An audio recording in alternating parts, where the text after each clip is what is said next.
Hey, RetconRaider here, with special thanks to the Raiders, the fine folks who help make these videos possible, including but not limited to Dragon Matrix 7, Mathew Smith, Revenant, Alois, Drakiith, Eerie V23, EgonAlter, Emile, Exsellsior, Gottlieb, Kazorm, Nathan Welch Jr., RandomPassrby, RobbyB, Tomasz Piątkowski, Triphoppenskip, and Valinrook. Thanks for your support, guys. That said, let's get started.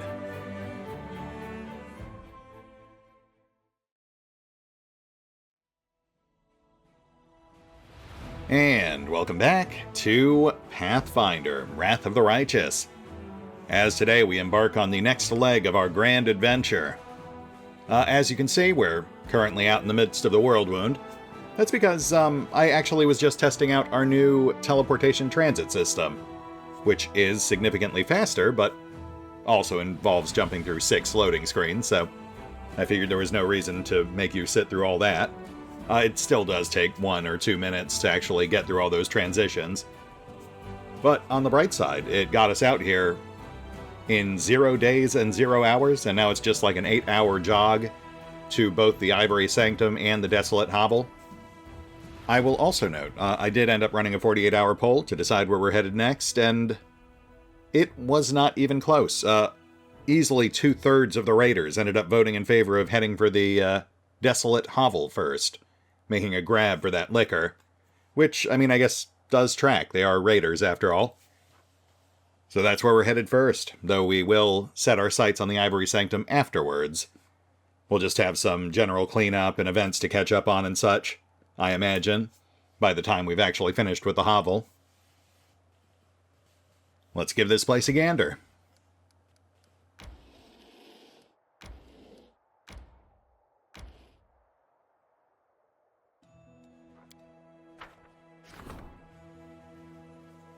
So that's one event in the queue. Staffing upgrade once we get back to Dresden. And witches. While exploring Sarkorian lands, a group of scouts stumbled upon a hidden settlement of exiles. Runaway witches and sorcerers practicing forbidden rituals. Criminals in their homeland, they did not welcome the commander's soldiers, and made it clear that they did not want anyone meddling in their affairs. Okay, fair enough. I mean, we could destroy them, which would net us some leadership, but we literally don't need that, we just capped it. Or we could establish trade, which is more finance income. Modest, but always welcome. Or we could call in the Hell Knights, which would net us 7 quote-unquote free Hell Knights, which we don't really need. And ultimately, I feel like the best long-term investment, of course, would be ongoing finance income, which would pay for a lot more Hell Knights in the long run. Or, you know, units I might actually use. So yes, we will establish trade. No matter how sinister the rituals the witches perform, they are not enemies of the Crusaders. You can trade with them. Cool. Glad we got that settled then.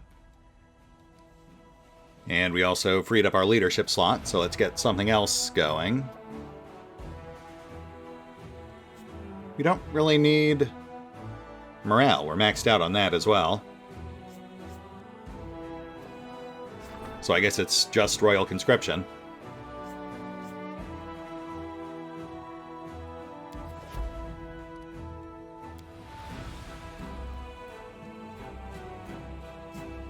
Okay, let's shuffle the assassins around real quick. I guess ultimately we need to set our sights on that one last enemy army. Ultimately, we want to have all of those cleared by the time we hit the end of Act 3. Yeah, and that's like 3 days out. Which leaves us plenty of time to go dungeon crawling.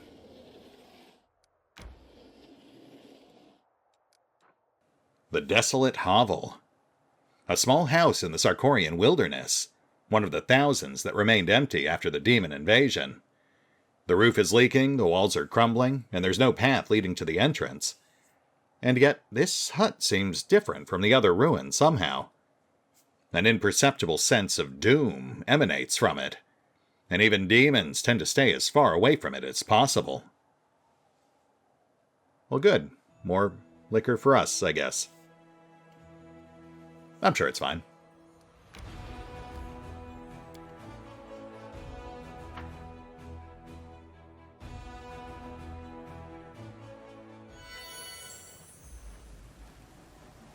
Oh, come on, guys. Really?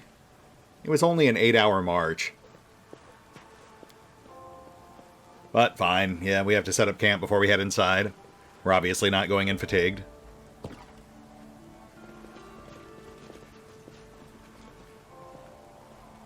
Actually, you know what? That's double fine. Because this will give us a chance to set up some more dungeon crawl appropriate bonuses here.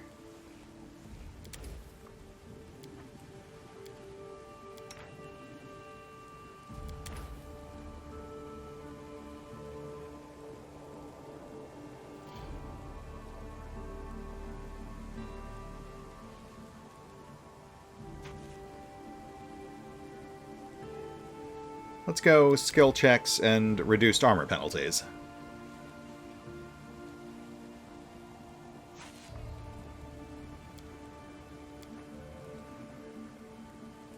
Okay.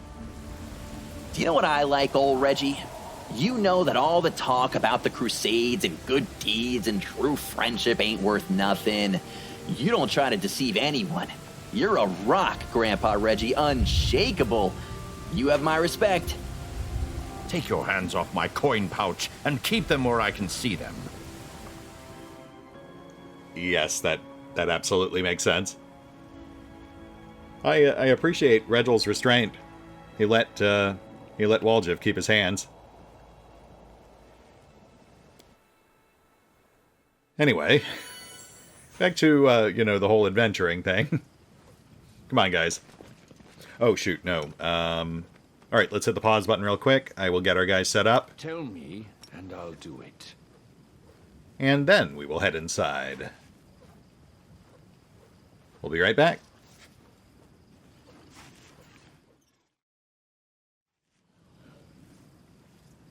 And we're back. All right, let's have a look, shall we?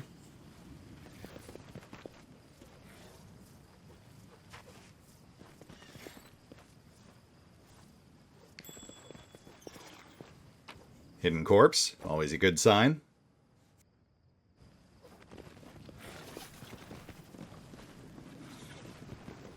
And not really much else to see out here. The house itself seems pretty normal, aside from being in pretty decent shape for something stuck out in the world wound. Symbol on the door is peculiar. Though I think that might just be an Owlcat reference.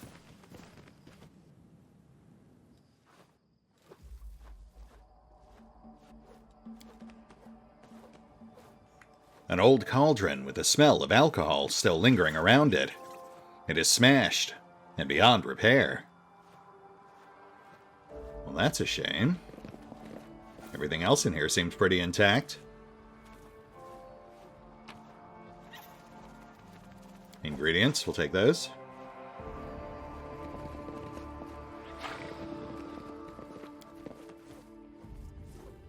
The coverlid on the bed looks like it would crumble to dust at the slightest touch.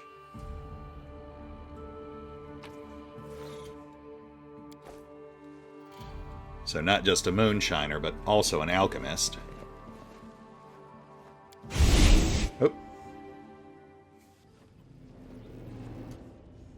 Okay. I believe I may have spotted something slightly unusual. It's fairly subtle. You may have missed it. But it's all of the things here that we're looking at right now. Everything.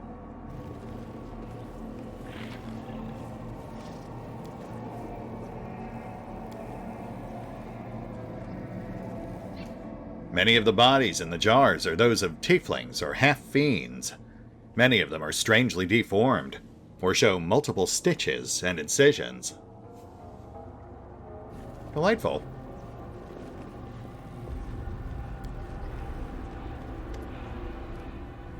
Before you is some kind of magical device. It looks old and broken.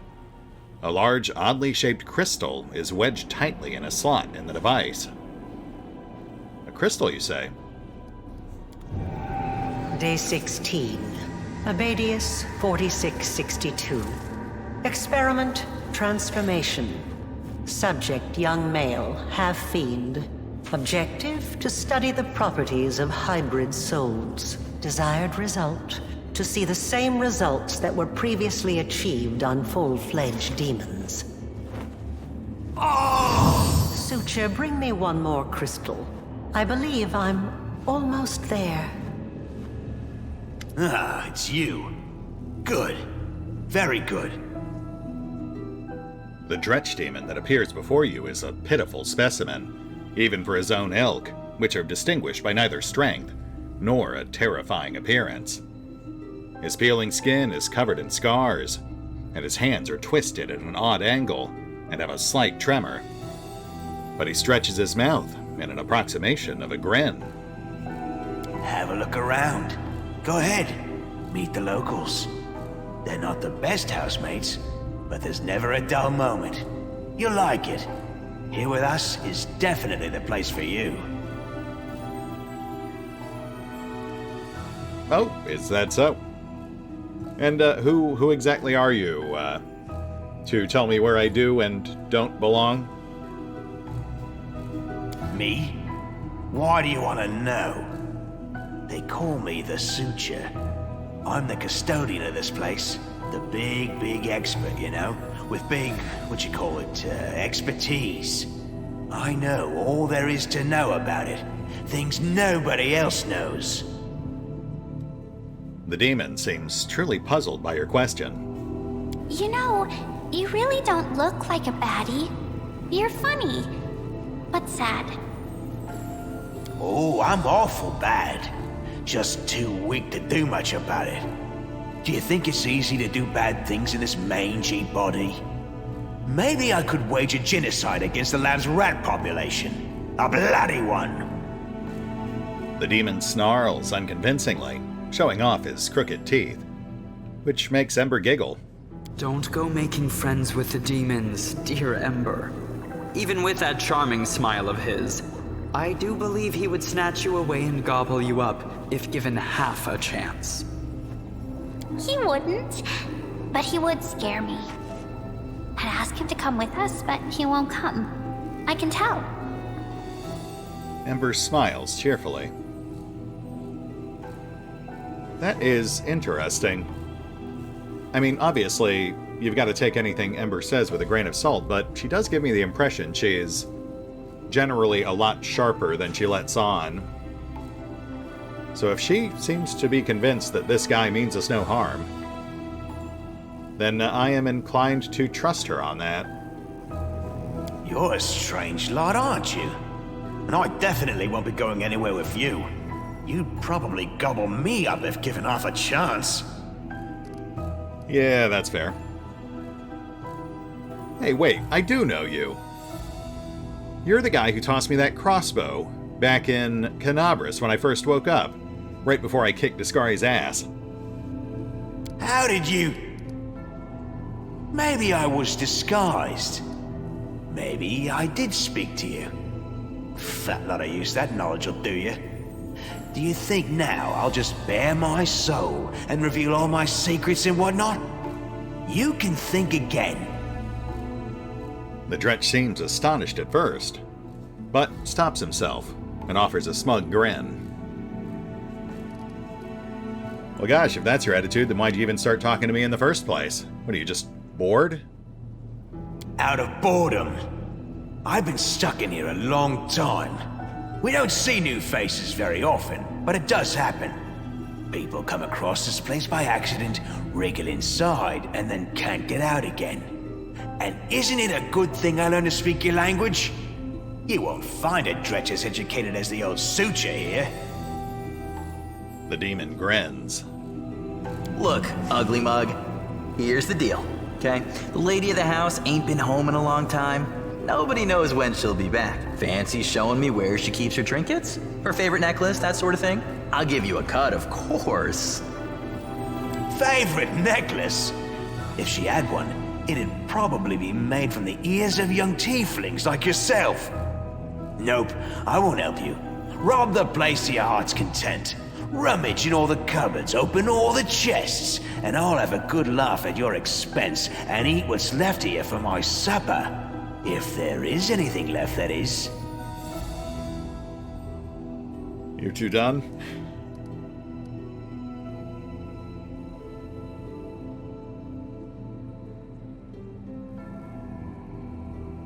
Alright, well look, if you're not willing to tell me secrets or where the valuables are, will you at least tell me what this place is?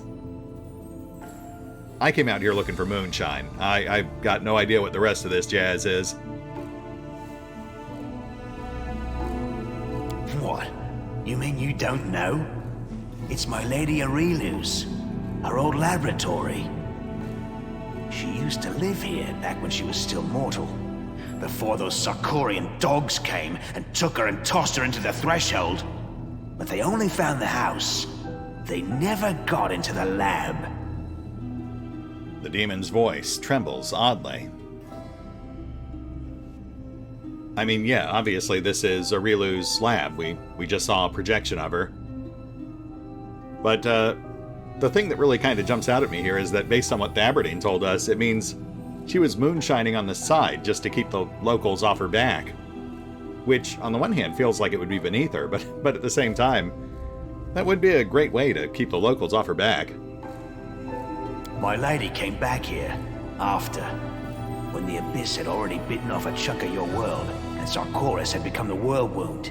But she never liked this place, and she abandoned it many years ago, along with everyone in this place too. You can enter here, but leaving is impossible. Impossible! That's why all the people abandoned here got out of their cages and started living as best they could. You'll see. That's if you can get through. The lady placed barriers here that only let demons through. They don't keep me out, but you're gonna have trouble trying to break through. I heard there's a knack to it though, so keep trying. I've heard of you, succubus. The barriers won't let you through, so don't even think about trying. You might be a demon, but you've got Desna stink all over you. Pew! The Dretch peers at Arushale. To be honest, I'm glad she's not here. I'm afraid of her. I'm afraid at the moment when we'll meet face to face. The succubus drops her head. Her voice is barely audible. Don't be afraid. It will be the end. Either of her or of us. If it's the end of her, that means we'll have won, and there's nothing to be afraid of. If it's the end of us, then we'll be dead, and we'll have nothing to worry about anymore. So there's no point in being afraid now, either. Words of wisdom from Sister Ember. Thank you. Thank you for that. That does put us all at ease, I'm sure.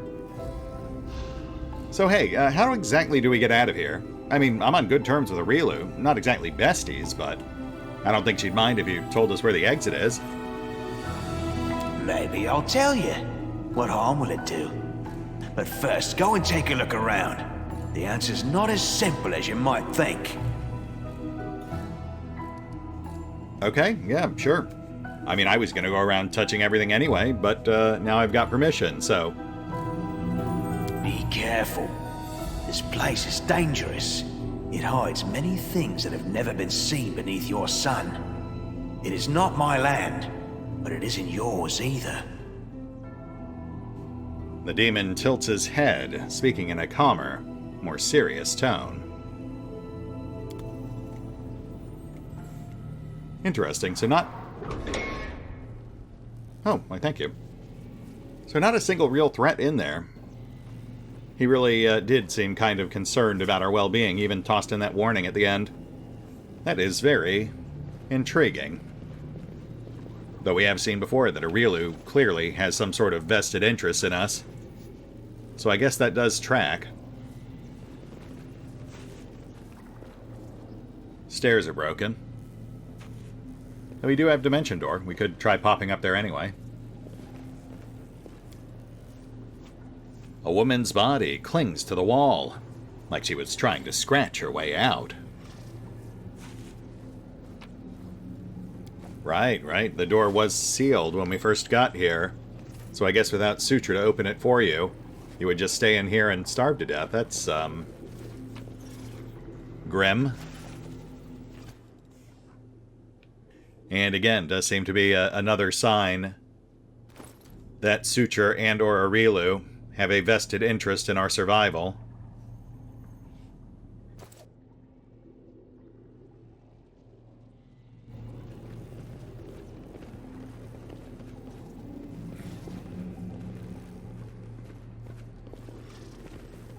And on we go, down this totally tubular hallway.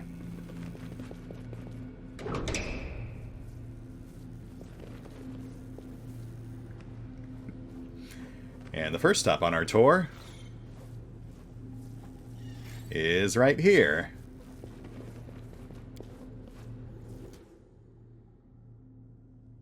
The look of this device provokes a shudder of horror. It's not clear what kind of experiment it was used in, but it's unlikely they were pleasant for the subject. One of Arielu's half-fiend experiments, no doubt.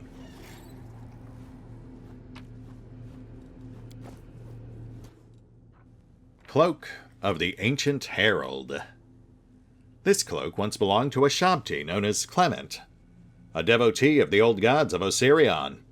Despite opposition from both Kelishite leadership and traditional members of the Old Faith, Clement built a modest following preaching his version of the faith, one that had been updated for modern times. This cloak bears the iconography of the movement, a solar eclipse. As the eclipse reveals the sun's corona, a hidden truth that is always present, though often obscured, the movement aimed to reveal the unseen aspects of their gods. While wearing this cloak, the priest was known for his terrible presence. He could overwhelm onlookers with a glance, or inspire others to fearful action. Eventually, Clement became convinced that he had a greater destiny, and left his movement, disappearing from Golarion. This cloak was thought lost with him. How it came to be in the World Wound is unknown. I feel like that's pretty self-explanatory. I would guess he is one of the many, many corpses currently decorating Arielu's lab. Okay, so whenever the wearer of this cloak channels to heal, they gain temporary bonuses on Persuasion and the DC of Compulsion spells. And whenever they channel to harm, the affected creatures must pass a will save or be dazed. Which I guess could be useful on Darren, but at the same time that feels really specific. And we'd be giving up his resistance bonuses from his current cloak.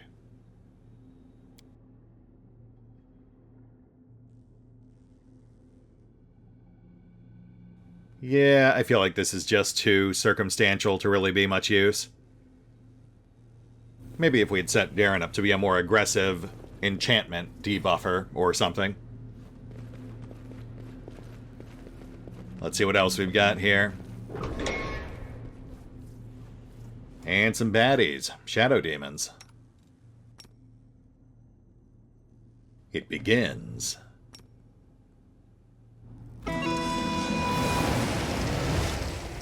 I'm sorry, do you have a bard in there?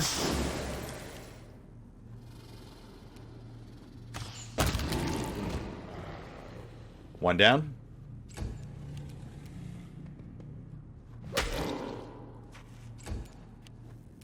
Cover me, all right?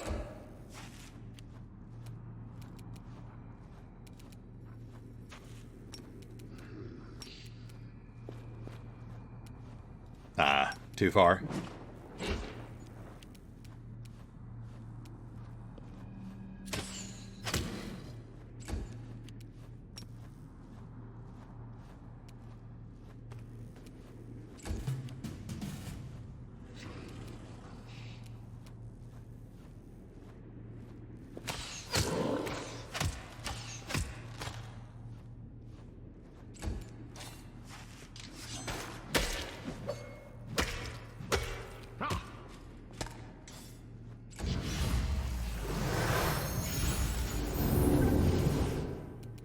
That's cute.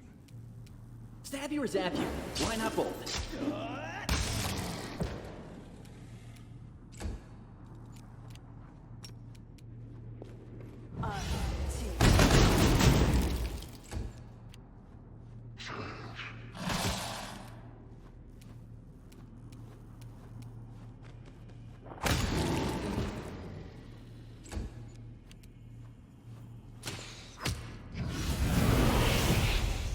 Oh, bye, I guess. Really didn't seem like someone important enough to justify escape via cutscene.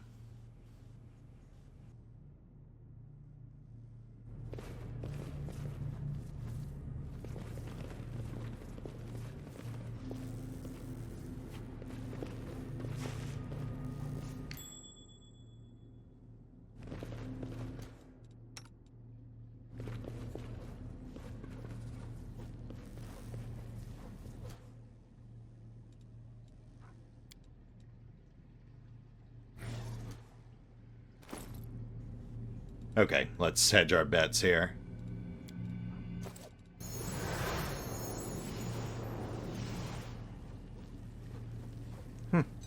No, nothing.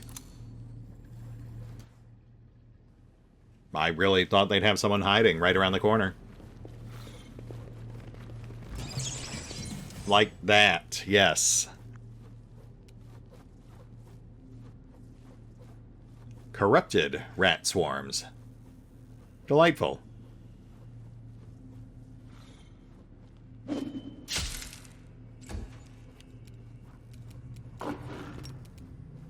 Alright, Ember, this is all you.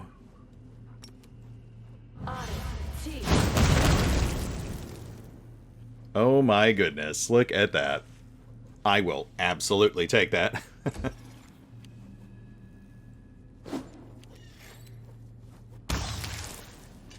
Nice, nice. So far, so good. And that's Nelveshny. One of those giant Ganon demons. Pretty good, aren't I? This device was likely used in experiments on demons. I'm glad you needed to have a PhD in Arcana to tell me that.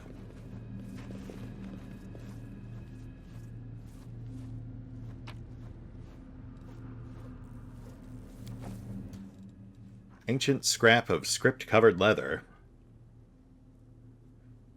That's another storyteller relic. Very nice. Hopefully we can actually get this thing put together. We're still missing components for 2 others. Though a lab does seem like a good place to look for those.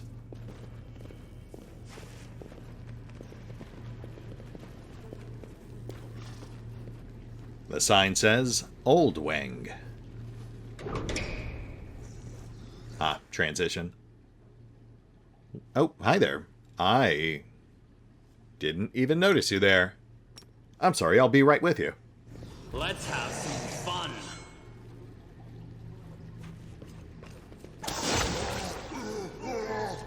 fun. Another satisfied customer. I mean, I assume they're satisfied. I've just never gotten any complaints.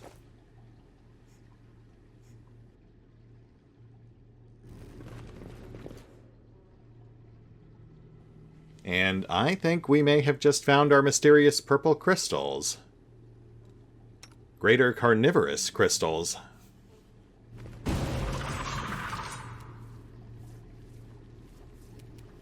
Helpful is stunned.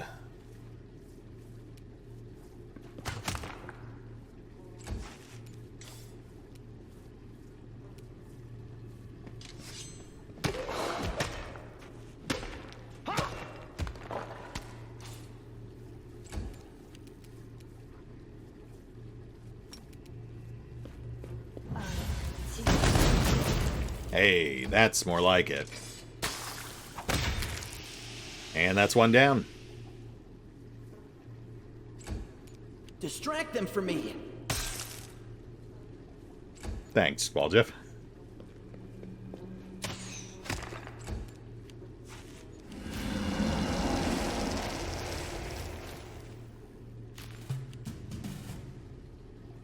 Weird. So maybe these aren't the crystals we're looking for, because now that that thing's actually moving around, it looks a lot more like some sort of ooze or mimic or similar ambush predator.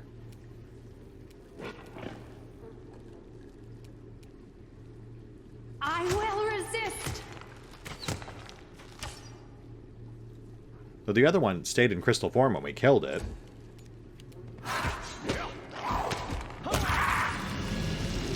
Nope, they exploded.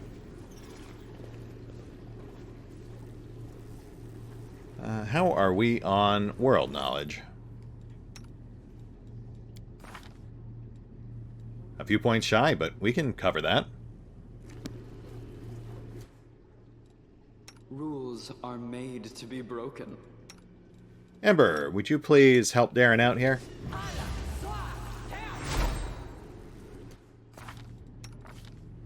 Yep, that'll do it. Thank you, Ember. Trivial. It isn't clear if this breach appeared while the laboratory was still in use, or after its abandonment. But the scratch marks and bloodstains around the edge indicate that it may have been tried as a potential escape route. Oh, really now? And how'd that turn out? I'm gonna guess not great. We'll just avoid jumping into inky black voids, I think. A void best avoided.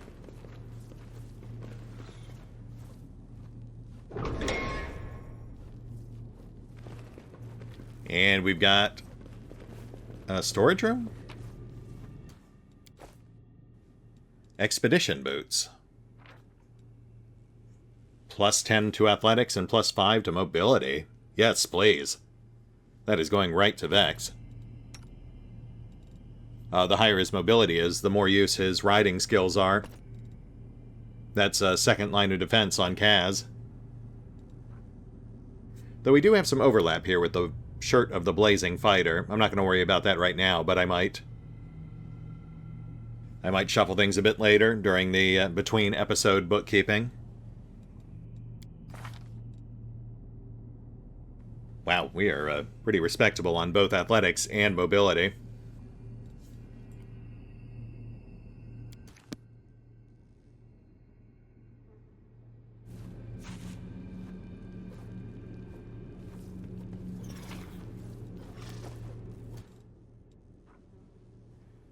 And of course, we find more of the storyteller's notes here. Why would we not? As ever, he seems to be intrinsically tied into every aspect of our overarching story. Experiment, the suture. Arilu Vorlish used these and other similar crystals to keep a lab journal and record notes on her experiments. A pair of symbols on a facet at the bottom of the crystal indicate what precisely has been recorded in the crystal. Which, in this case, seems to be some backstory about the suture. Our new friend. Or old friend, depending on how you look at it. Can we actually load that into the machine we saw back here? Or was that crystal stuck?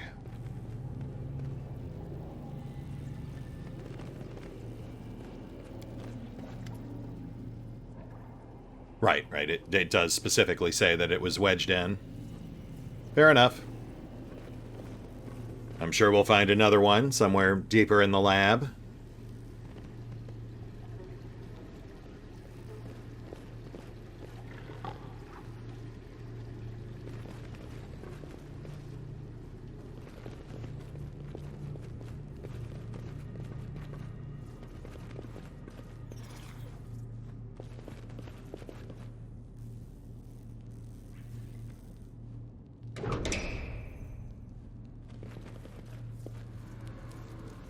And more lab.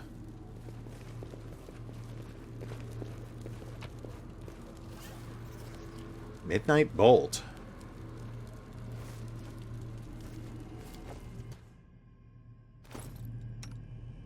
We found one of those back in Canabras, in the town square.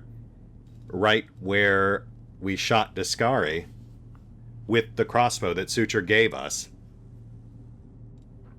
You know, the crossbow that somehow injured a demon lord?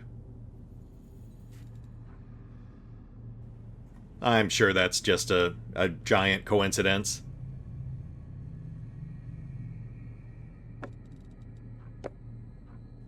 Oh, come on, we can't stack them?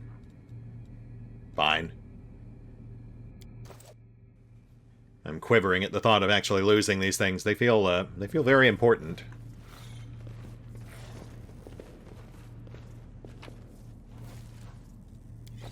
Oh, hey. On midnight bolts. Without the materials supplied by the client, the creation of new midnight bolts is impossible. However, significant progress has been made in the matter of improving existing bolts. The bolts must be tested in the field.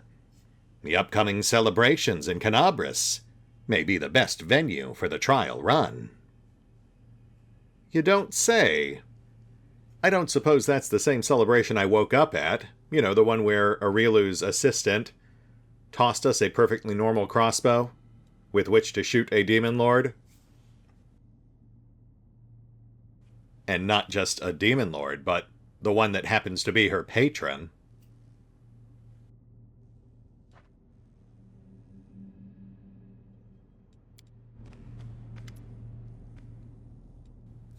A vessel resembling an outlandish jug seems to have been hewn from a huge block of solid crystal.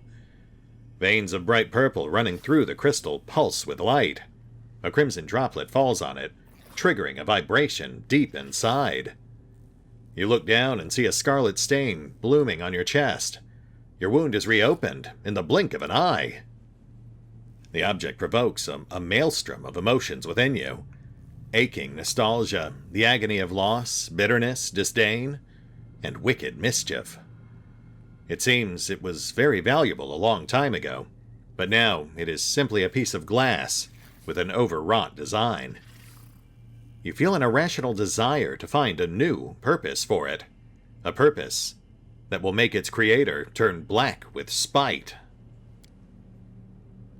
A transparent drop falls into the vessel, and the smell of alcohol stings your nostrils. Looking down at your chest in shock, you realize that your wound is opened and it's seeping moonshine? Pure as a maiden's teardrop and with a kick like a bad-tempered mule. Happiness fills your heart. In you, the gods have sent a magnificent gift to Golarion.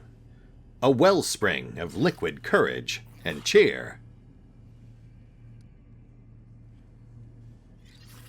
That is all well and good, but maybe we could find out what's actually going on here, please?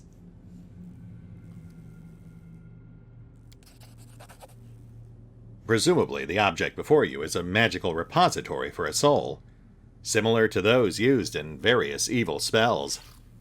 However, this artifact is different to all the ones you've seen before. You cannot fully identify its properties. One thing you can say for sure, it is currently empty. Okay, well, then I guess that clinches it. This is clearly the perfect repository for potent spirits. Man, so Thaberdine's 2 for 2. I've really got to start taking that guy more seriously. You touch the vessel and your power rushes forth, suffusing it with its needed properties. The crystal glows brighter, and even the malevolent violet veins seem to shift to a delicate pink hue. Magical moonshine flask.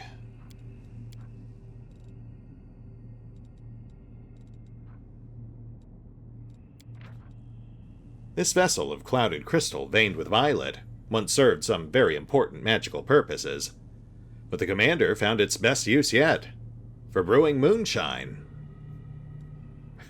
Okay. Well, that is certainly a thing that happened.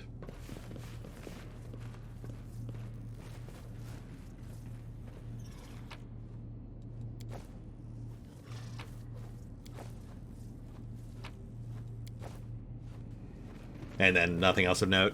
Potions, ingredients, stuff like that.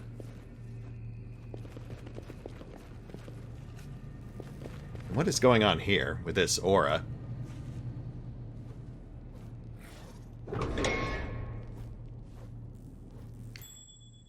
trap.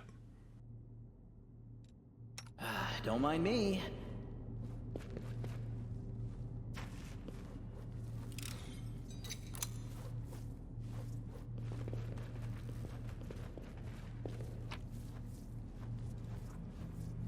A recipe for skullberry pie. We'll take it.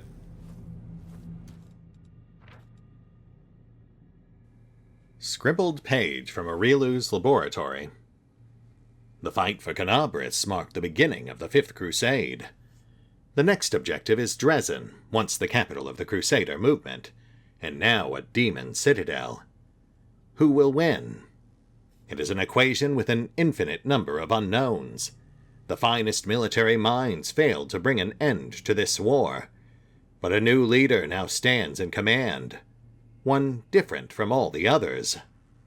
And perhaps this new variable will produce a different result. I think that's the opening to Act 2, the one that was in fact voiced by Aurilu. I mean, she voices all the openings, but yeah, I think that was specifically Act 2. This is getting weird. Actually, no, it makes sense, because I hypothesized at the end of Act 2 that this was actually a Aurilu story, that she was the one narrating or dictating it, and that we were just a player in it. The cave-in looks like it happened a long time ago. The rocks and rubble have been compressed almost into a single mass. Right, so we're not going that way, and we have another transition to the heart of the lab, which means we have at least 2 other wings to explore. But we are past time, so I think we'll have a quick chat with these guys, and then we'll call it. We're finding a lot of questions in here so far, and not a lot of answers, so hopefully these guys can maybe help us with that a little. Behind the barrier, frozen in what seems like a weakly glowing liquid or a magical glimmer, is a woman with long, silvery hair. At her back, you can see a single white wing, and some kind of dark, broken shadow. Haggard figures huddle around the woman. A dwarf in a ragged robe scarcely notices you. He sits on the floor, running his fingers over the leaves of the plant that is growing between the slabs, like one would normally stroke a beloved cat or dog. Next to him is the unmoving figure of an elf, who is covered in scars and doesn't take his eyes off of you. The third member of the group is an old man with a long, straggly beard, who is dressed in old armor. He turns quickly to face you, brandishing a rusty sword. "Who are you? Another conniving wretch who serves the traitor? Don't come any closer!" Hey, easy now. Maybe you've heard of me? Vex Godglove, commander of the Fifth Crusade? This is Kaz. A commander? From Dresden? Can it be true? Have they come for us at last? The old man seems stunned. It's more likely that this is yet another unfortunate who's fallen into the trap. The elf smiles gloomily. Hello, I suppose. Commander from Dresden. Yeah, hello to you too. So who are you guys supposed to be? We're the only survivors. The only ones apart from the monsters and demons, I mean. The old fellow is a crusader. He ended up here accidentally around 20 years ago. He camped out in the ruins of the house, found the magic door and came through it, but, of course, he couldn't get out again. I'm one of the last to have been brought here by Aurilu herself. She literally dragged me out of a demon's jaws. And I don't even know what she wanted me for. She kept me in a magical sleep most of the time. And then she lost interest in the laboratory.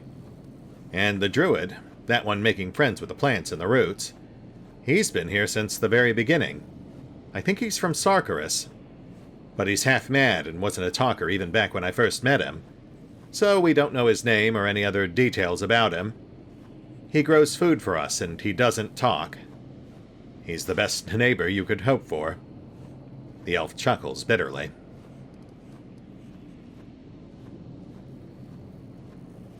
Arielu really just walked away from this place? That's right. She opened the cages, but sealed the way out from the outside.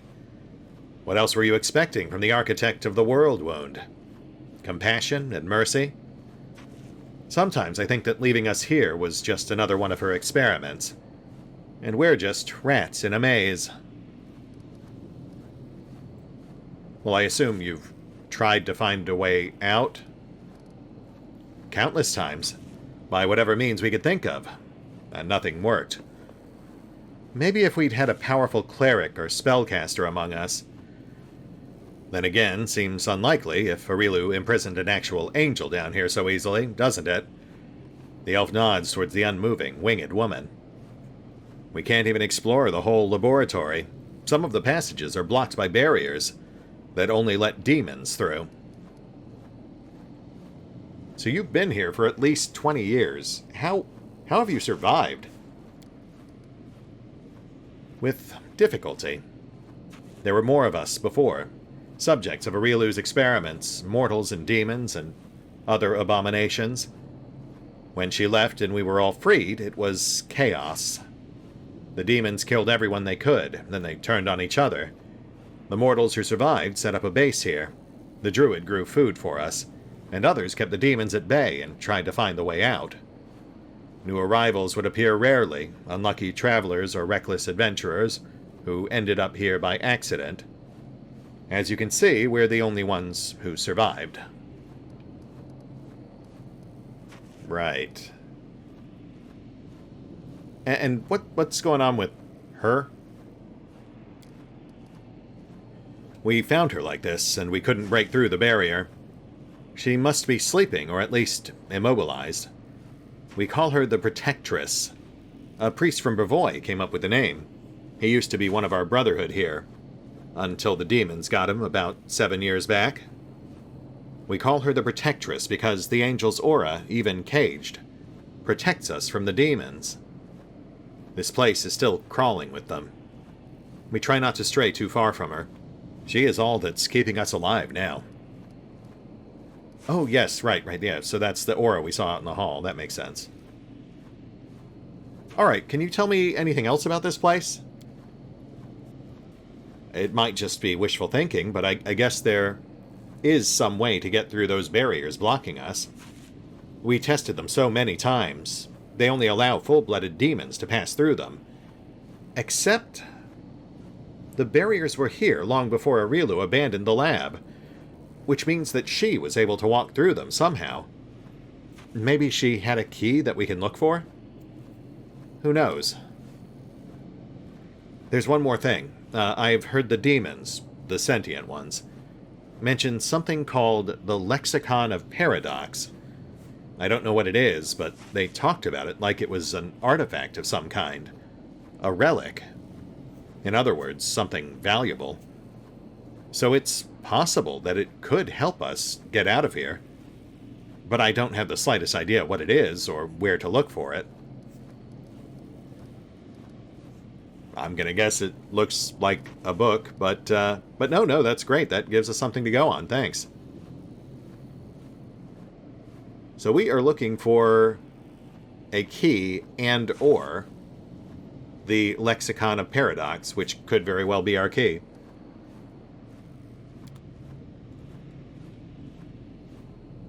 There is a lot going on here. The angel is surrounded by a powerful magical barrier. Perhaps there is something in the laboratory that can destroy it? Yes, I would say that is very likely.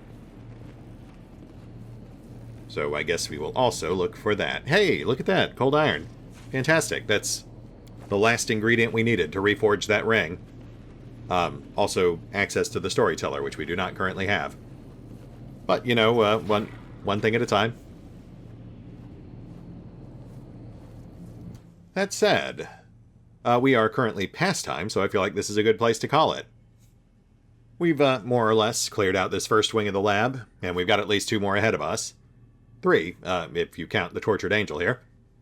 So yeah, we'll hit the pause button for now. I'll take stock of our buffs, make sure we're prepped for the next leg of our journey. We're in pretty good shape. And we will pick up here next time, as we push on to, I think, the old wing of the lab. I imagine the heart is where we're supposed to go, so in true RPG fashion, we will explore every other nook and cranny first. No stone unturned, no treasure unclaimed. See you then.